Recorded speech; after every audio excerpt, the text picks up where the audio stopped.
Hello, everyone, and welcome to our devotional time. I want to talk about why should fathers take the lead in disciplining their children.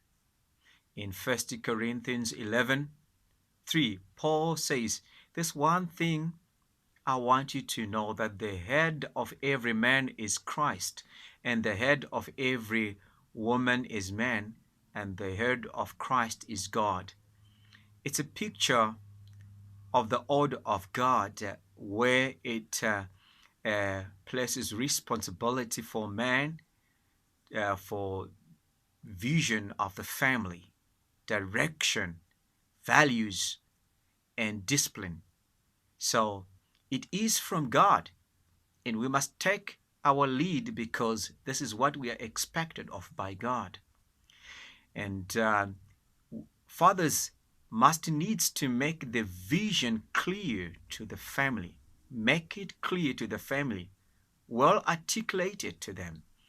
And the values, make sure they understand the values and they become part of the values. Talk about them when you walk, talk about them when you sleep, talk about them time and again until they become part of them, because they play an important part in their lives.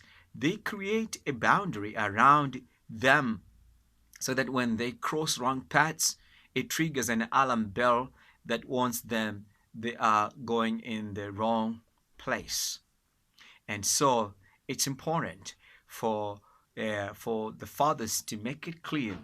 When it is clear, then it creates a conducive environment for discipline. And whenever discipline is coming in that environment, it reflects the heart of love and care for the family, because they know where you are taking them and they know why you are taking them. So discipline, when it comes where there's no vision and there are no values in the family, that discipline cannot help them. It's like water being poured in a bucket with holes. It cannot help. I want to show us a picture in 2 Samuel chapter 13, where we see David and his family. He was a man after God's heart, but his family did not really reflect the goodness of God. We see Amnon raping his sister Tamar, and the other brother Absalom hated Amnon for doing that thing, and after 2 years he killed his brother as well.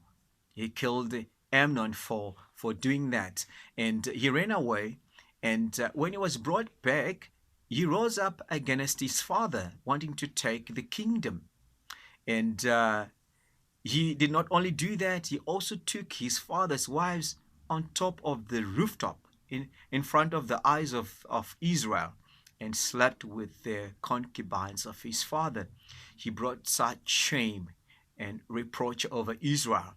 And when you trace these things, you'd find out that these things, if David had played his part when his children were growing, he would have saved himself from such shame and reproach. But because he neglected those things, it came back and hit him so hard.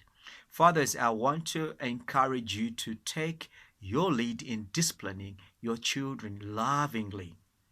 Yes, they will feel it when you are disciplining them, that you love them, because you have articulated the vision and the values to them. And when you're bringing this discipline, they know that you love and care for them. So fathers, I urge you and I encourage you not to just assume.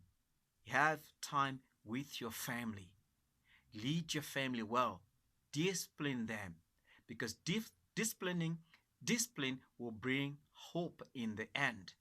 The Bible says in Hebrews chapter 12:11 that no discipline seems enjoyable at the time, but in the end, it produces a fruit of righteousness and peace by those who have been trained by it. May the Lord bless you. Thank you for tuning in.